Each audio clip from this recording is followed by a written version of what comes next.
Assalamualaikum warahmatullahi wabarakatuh. Salam sejahtera untuk kita semua. Apa kabarnya anak-anak? Semoga kita selalu diberi kesehatan oleh Allah Subhanahu wa Ta'ala. Tentunya dengan selalu memakai masker, mencuci tangan dengan sabun, menjaga jarak, dan mematuhi protokol kesehatan. Selamat berjumpa dengan Bu Rinrin.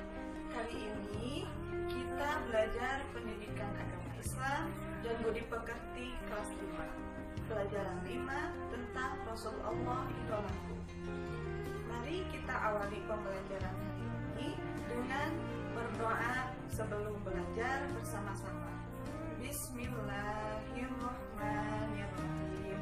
Rabbi zidni ilman warzuqni fahman. Amin.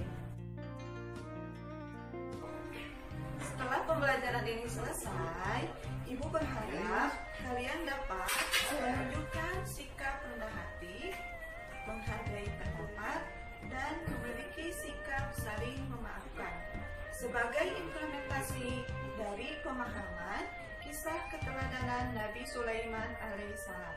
Kemudian, kalian dapat memahami kisah keteladanan Nabi Sulaiman alaihissalam serta dapat menceritakan kisah keteladanan Nabi Sulaiman alaihissalam. Berkaitan dengan pembelajaran kita hari ini, coba siapa yang hafal 25 nabi? Nah, ini adalah daftar nama 25 nabi yang wajib kita ketahui. Adam, Idris, Nuh, Hud, Saleh, Ibrahim, Lut, Ismail, Ishak, Yakub, Yusuf, Ayub, Syuaib, Musa, Harun, Zulkifli, Daud, Sulaiman, Ilyas, Ilyasa, Yunus, Zakaria, Yahya, Isa, wal akhiru khatimul anbiya, Muhammad al-Mustafa.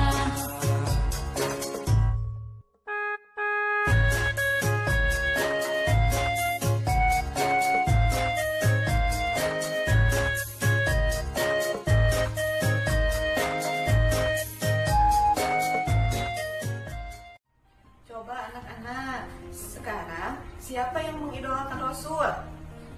Mengidolakan Rasul artinya mencintai Rasul.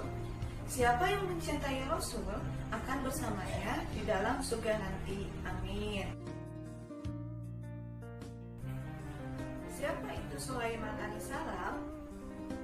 Sulaiman alaihissalam adalah seorang nabi.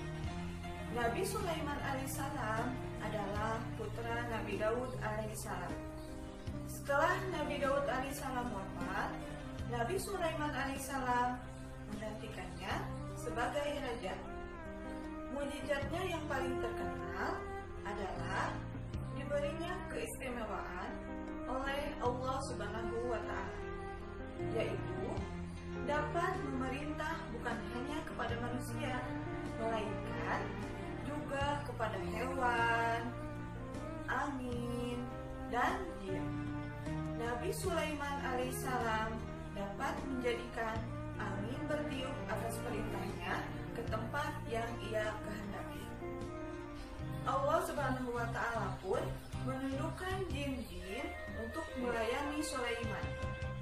Di antara mereka ada yang dapat membangun istana dan benteng-benteng. Ada yang bertugas menyelam di laut untuk mengeluarkan mutiara dan batu-batu mulia.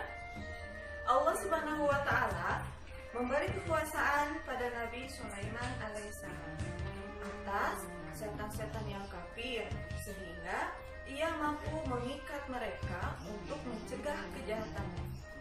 Allah Subhanahu wa Ta'ala juga memberinya mukjizat berupa kemampuan mengerti bahasa binatang.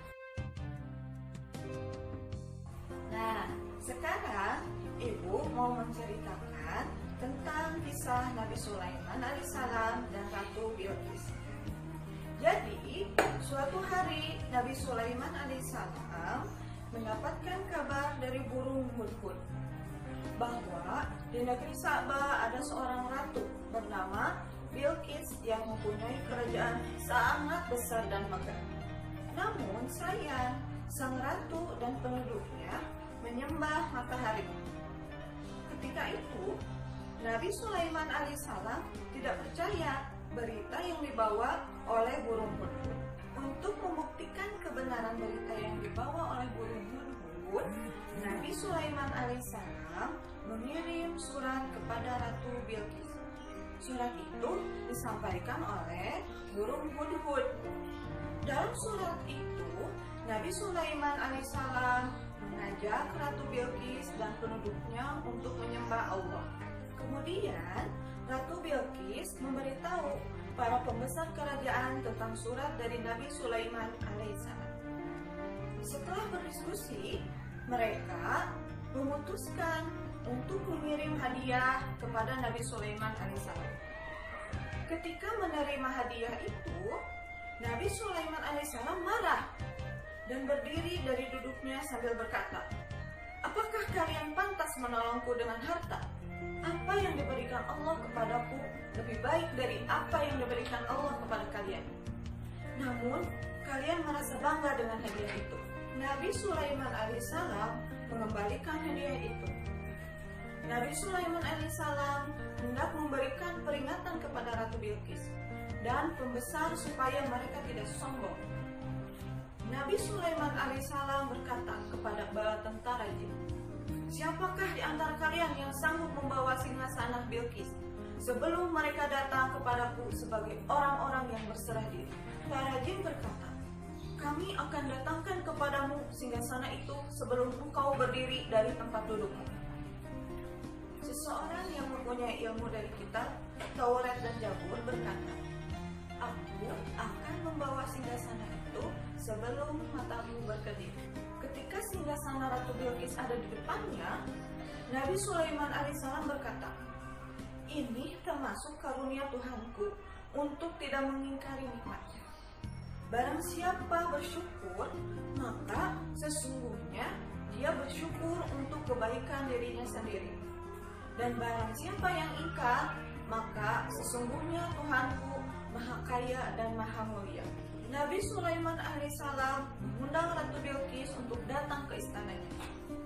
Sebelumnya, Nabi Sulaiman alaihissalam memerintahkan para pengawalnya untuk sedikit mengubah istana tersebut.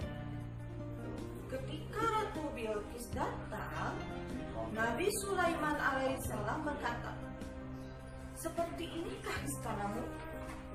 Dengan sedikit terkejut dan kebingungan karena istana tersebut sangat mirip dengan istananya, Ratu Bilqis menjawab, "Sepertinya iya."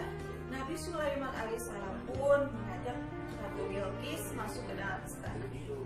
Lantai istana yang terbuat dari kaca, yang di bawahnya ada kolam. Ratu Bilqis mengangkat pakaian yang menutupi betisnya karena ia mengira bahwa yang ia lewatinya itu adalah air. Nabi Sulaiman alaihissalam berkata, "Sesungguhnya ini hanya lantai istana yang dilapisi kaca." Ratu Bilqis merasa sangat malu terhadap kejadian tersebut dan berkata, "Ya Tuhanku, sungguh aku telah berbuat zalim terhadap diriku. Aku berserah diri bersama Sulaiman kepada Allah, Tuhan seluruh alam." Setelah kejadian itu, Ratu Bilqis masuk agama Islam. Nah, anak-anak, itulah kisah tentang Nabi Sulaiman alaihissalam dan Ratu Bilqis. Nabi Sulaiman alaihissalam berhasil menyampaikan agama Islam kepada Ratu Bilqis. Nah, setelah kita mempelajari tentang kisah keteladanan Nabi Sulaiman alaihissalam, sekarang kita akan mempelajari tentang perilaku apa saja yang dapat kita teladani dari Nabi Sulaiman alaihissalam agar dapat kita terapkan dalam kehidupan sehari-hari.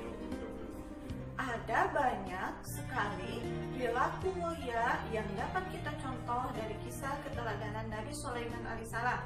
Di antaranya yaitu yang pertama, rendah hati. Rendah hati merupakan lawan dari sikap sombong. Sombong adalah suatu sikap seseorang yang merasa bangga dan besar dengan dirinya sendiri, serta memandang rendah orang lain. Nabi Sulaiman alaihissalam diberikan kekayaan dan ketenaran oleh Allah Subhanahu wa Ta'ala. Namun, Nabi Sulaiman alaihissalam tetap bersikap rendah hati dan tidak menyombongkan semua itu, karena beliau tahu bahwa semuanya itu adalah hanya titipan dari Allah Subhanahu wa Ta'ala. Nah, sekarang yang kedua, menghargai pendapat. Contohnya, ketika kita berdiskusi di dalam kelas, kita pasti mempunyai pendapat yang berbeda dengan teman satu dengan teman yang lainnya. Nah, maka dari itu kita harus menghargai pendapat teman kita, karena setiap orang pasti memiliki alasan tertentu mengapa dia berpendapat seperti itu. Sekarang yang terakhir, pemaaf. Contohnya, kita harus memaafkan ketika seseorang melakukan kesalahan kepada kita, karena dengan memaafkan kita meneladani sikap Nabi Sulaiman alaihissalam. Masya Allah, indah bukan kisah Nabi Sulaiman alaihissalam? Beliau memiliki keistimewaan yang diberikan oleh Allah Subhanahu wa Ta'ala. Nah, kalian tadi sudah mendengarkan cerita tentang kisah Nabi Sulaiman alaihissalam. Sekarang coba kalian isi latihan soal berikut. Kemudian silahkan kalian tulis di buku tulis ya. Demikian pembelajaran kita untuk hari ini. Semoga bermanfaat ya. Tetap semangat dan jangan lupa jaga kesehatan. Mari kita tutup pembelajaran hari ini dengan membaca doa akhir majelis bersama-sama. Subhanakallahumma wa bihamdika asyhadu an la ilaha illa anta astaghfiruka wa atubu ilaik. Akhirul kalam. Assalamualaikum warahmatullahi wabarakatuh.